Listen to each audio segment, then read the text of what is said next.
Bagkus, dahil ang nagsasign of the cross ay ang kinagisnang relihiyon. Tanungin natin sila, ano ba yon? Bakit nila ginagawa yon? Babalikan ko po itong Aklat Katoliko, siyang inyong pakinggan, Aral Katoliko.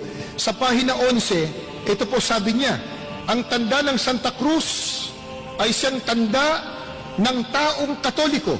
Ang paraang ginagawa sa paggamit ng Santa Cruz ay dalawa, mag-antanda at ang mag-krus.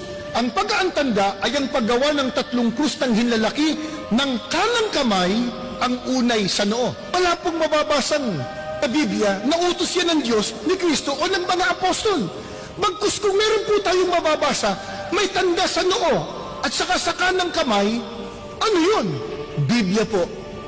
Apokalipsis po, 13. Ang talata po ay 14 at 16. At nadadaya niya ang mga nananahan sa lupa, at ang lahat, maliliit at malalaki, at mayayaman at mga dukha, at ang mga laya at ang mga alipin, pinabigyan ng isang tanda sa kanilang kanang kamay o sa noo.